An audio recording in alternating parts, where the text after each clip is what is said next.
মরুভূমির উত্তপ্ত বালিতে সবচেয়ে দ্রুতগামী ও বিপজ্জনক র্যাটল সাপের অস্তিত্ব মিলছে।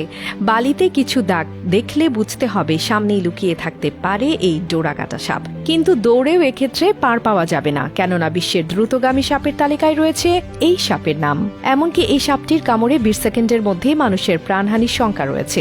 শিশু সাপেরাই নাকি এর অন্যতম কারণ। র্যাটেল সাপ সাধারণত পিট ভাইপার নামের উপপরিবারের অন্তর্গত। এটি মূলত মরু এবং পাথুরে অঞ্চলের সাপ। অস্ট্রেলিয়ার উত্তর উপকূল এবং দক্ষিণ এশিয়ার উপকূলের সাগরের জলেও এই সাপের দেখা পাওয়া যায়। ইংরেজি র্যাটেল শব্দের বাংলা অর্থ ঝুনঝুনি। পৃথিবীতে র্যাটেল সাপের 25টিরও বেশি সংখ্যক প্রজাতি রয়েছে।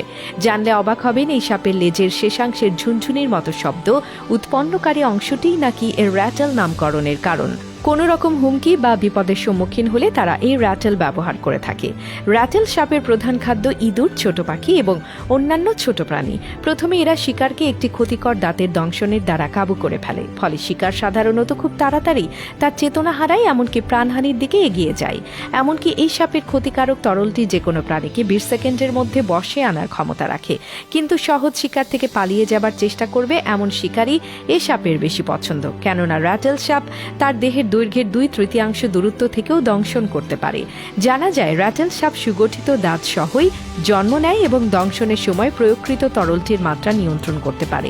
সাধারণত দংশনের সময় তারা শিকারকে পূর্ণমাত্রায় পদার্থটি প্রয়োগ করে, কিন্তু দংশন যখন আত্মরক্ষার্থে হয় তখন তারা তরলটি প্রয়োগ করে না। যদি করেও তবে দংশনের সময় তরলটি অল্প পরিমাণে নির্গত হয়। উল্লেখ্য, সাপ যদি ভীত বা আঘাতগ্রস্ত হয় তখন তা দংশনের সময় এসব চিন্তা নাও করতে পারে।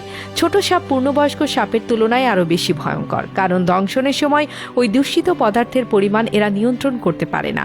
ফলে দেখা যায় কম বয়স্ক সাপটি একবার কামড়ে তার সম্পূর্ণ ক্ষতিকারক তরলটি প্রয়োগ করে ফেলে। সংবাদ মাধ্যম থেকে প্রাপ্ত তথ্য অনুযায়ী এই সাপ কামড়ালে শিশুদের প্রাণ দ্রুত সংকটাপন্ন হয়। সাপটির নিক্ষিপ্ত ক্ষতিকর তরলটি শরীরের টিস্যু নষ্ট করে থাকে। এতে শরীরের লাল রঞ্জকটি জমাট বেঁধে যায়, ফলে এই সঞ্চালন প্রক্রিয়ায় ব্যাঘাত ঘটে। এছাড়া এই সাপ কামড়ানোর পর শ্বাসকষ্ট, প্যারালাইসিস, বমি, চেতনাহীন হয়ে পড়া ইত্যাদি লক্ষণ দেখা দিতে পারে। এরা সাধারণত মানুষ দেখলে ভয়ে পালিয়ে যায়, তবে একবার কামড়ালে আর রক্ষে নেই। সাপটি বিশ্বের দ্রুতগামী সাপের তালিকায়ও নিজের জায়গা করে নিয়েছে। এরা ঘন্টায় 20 কিলোমিটার গতিবেগ নিয়ে চলে। প্রতি কামড়ে এই সাপটি 100 থেকে 120 গ্রাম বিষ ঢালতে পারে, যা 10 থেকে 25 জন প্রাপ্তবয়স্ক মানুষের প্রাণ কেড়ে নেওয়ার জন্য যথেষ্ট। তবে এরা সাধারণত মানুষ দেখলে ভয়ে পালিয়ে যায়। বিভিন্ন তথ্য সূত্রে জানা যায় এটি এক কামড়ে অন্তত 12,000 গিনিপিগের প্রাণনাশের বিষ বহন করতে পারে। 24 থেকে 48 ঘন্টার মধ্যে এই সাপ যে কারো জীবন কেড়ে নিতে পারে। তবে এমনিতে এরা নাকি শান্ত ও লাজুক প্রকৃতির হয়ে থাকে। আঘাতের শিকার না হলে এরা কাউকে আক্রমণ করে না।